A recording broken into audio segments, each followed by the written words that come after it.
ગુજરાત રાજ્ય યોગ બોર્ડ દ્વારા લોકો નિરોગી રહે અને રાજ્યના દરેક નાગરિકને સ્વસ્થ જીવનશૈલી અને નિરોગી જીવન જીવવા માટે પ્રોત્સાહિત કરી રહ્યું છે। ત્યારે આંતરરાષ્ટ્રીય યોગ દિવસની ઉજવણી અંતર્ગત દાહોદ જિલ્લામાં 21 જૂનના રોજ વિશ્વ યોગ દિવસની ઉજવણી કરવામાં આવનારી છે।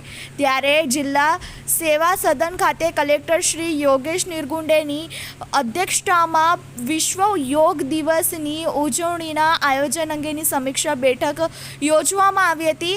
જિલ્લા કક્ષા તેમજ તાલુકા કક્ષાએ વિશ્વ યોગ દિવસની ઉજવણીની સમીક્ષા કરતા કલેક્ટર શ્રી યોગેશ નિરગુંડેએ જણાવ્યું હતું કે મોટા ભાગના લોકો યોગ દિવસની ઉજવણીમાં જોડાઈ સહભાગી બને અને દાહોદના કેન્દ્રમાં આવેલ ઐતિહાસિક છાબ તળાવ ખાતે વિશ્વ યોગ દિવસ યોજવાનો છે।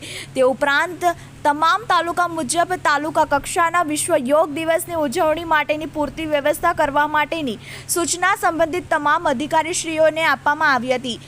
આ બેઠક દરમિયાન જિલ્લા વિકાસ અધિકારી શ્રી ઉત્સવ ગૌતમ, નિવાસી અધિક કલેક્ટર શ્રી જે.એમ. રાવલ, દાહોદ પ્રાંત અધિકારી શ્રી નીલા જસા રાજપૂત, મામલતદાર શ્રી, જિલ્લા અને તાલુકા કક્ષાના તમામ વિભાગના અધિકારી શ્રી, યોગ શિક્ષકો તેમજ અન્ય સંબંધિત અધિકારીઓ ઉપસ્થિત રહ્યા હતા।